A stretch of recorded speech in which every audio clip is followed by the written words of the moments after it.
ನಮಸ್ಕಾರ ಎಲ್ಲರಿಗೂ. ಇವತ್ತು ನಾನು 5ರಿಂದ 5 ಚಿಕ್ಕಿ ಇಟ್ಟು ಸ್ವಸ್ತಿಕ ತೆಗೆದು ಯಾವ ರೀತಿ ರಂಗೋಲಿಯನ್ನು ಬಿಡಿಸ್ಬೇಕು ಅಂತ ಹೇಳಿಕೊಡ್ತೀನಿ. ನೋಡಿ, ನಾನು ಫಸ್ಟು 5ರಿಂದ 5 ಚಿಕ್ಕಿ ಇಟ್ಕೊಂಡು ಈ ರೀತಿ ಮಾಡಿದೆ. ನಡು ಸ್ವಸ್ತಿಕವನ್ನು ತೆಗೆದೆ.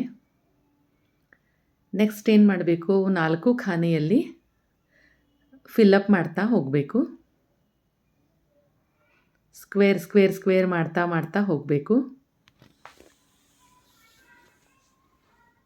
ನಾ ಯಾವ ರೀತಿ ಡ್ರಾ ಮಾಡಿದ್ದೀನಿ ನೀವು ಅದೇ ರೀತಿಯಲ್ಲೇ ಡ್ರಾ ಮಾಡಿ.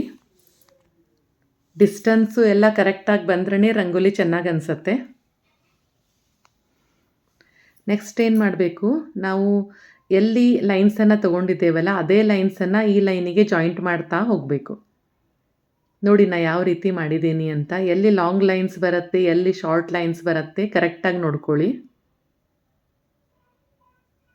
ಈ ರಂಗೋಲಿಯನ್ನು ಮನೆ ಮುಂದೆ ಹಾಕಿದರೆ ಹಬ್ಬದ ದಿವಸ ತುಂಬ ಚೆನ್ನಾಗಿ ಕಾಣಿಸುತ್ತೆ. ಹಾಗೂ ದೊಡ್ಡದಾಗಿಯೂ ಈ ರಂಗೋಲಿಯನ್ನು ನಾವು ತೆಗಿಬೋದು. ನೀವು ಇಷ್ಟೇ, ಈಗ ನಾ ಏನು ಮಾಡಿದ್ದೀನಲ್ಲ ಇಷ್ಟಾದರೂ ತೆಗಿಬೋದು. ಅಥವಾ ಈ ರೀತಿ ನಾ ಸರ್ಕಲ್ಸನ್ನು ಹಾಕ್ತಾ ಇದ್ದೇನಲ್ಲ, ಈ ರೀತಿ ಸರ್ಕಲ್ಸ್ಗಳನ್ನು ಹಾಕಿನೂ ನೀವು ತೆಗಿಬೋದು. ನೋಡಿ ಯಾವ ರೀತಿ ಮಾಡಿದೆ ನಾನು. ಇಷ್ಟೇ ಹಾಕಿದ್ರೂ ತುಂಬ ಚೆನ್ನಾಗಿ ಕಾಣಿಸುತ್ತೆ.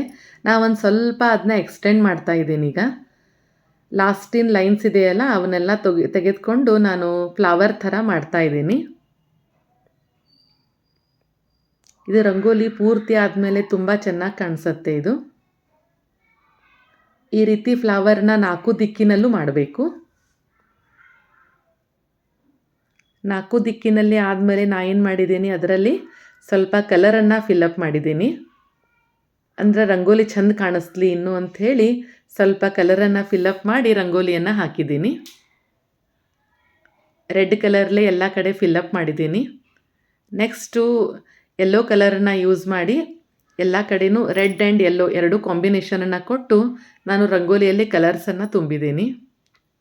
ನೀವೆಲ್ಲರೂ ನಾನು ಹಾಕಿರೋವಂಥ ರಂಗೋಲಿಯನ್ನು ಟ್ರೈ ಮಾಡಿ ನಿಮಗೆ ಹೇಗೆ ಅನಿಸತ್ತೆ ಅನ್ನೋದನ್ನು ಕಮೆಂಟ್ ಮಾಡಿ, ಶೇರ್ ಮಾಡಿ. ನಿಮ್ಮ ಫ್ರೆಂಡ್ಸಿಗೆ, ನಿಮ್ಮ ಅಕ್ಕ ತಂಗಿಯಂದ್ರಿಗೆ ಎಲ್ಲರಿಗೂ ಶೇರ್ ಮಾಡಿ. ನನ್ನ ರಂಗೋಲಿನ ಸಬ್ಸ್ಕ್ರೈಬ್ ಮಾಡಿ.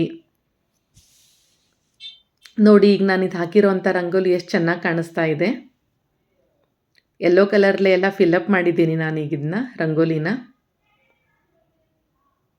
ನೀವೆಲ್ಲರೂ ಈ ಶ್ರಾವಣ ಮಾಸ ಬಂತೀಗ ಎಲ್ಲರೂ ನಾನು ಹಾಕಿರೋವಂಥ ರಂಗೋಲಿನ ಟ್ರೈ ಮಾಡಿ. ಧನ್ಯವಾದಗಳು.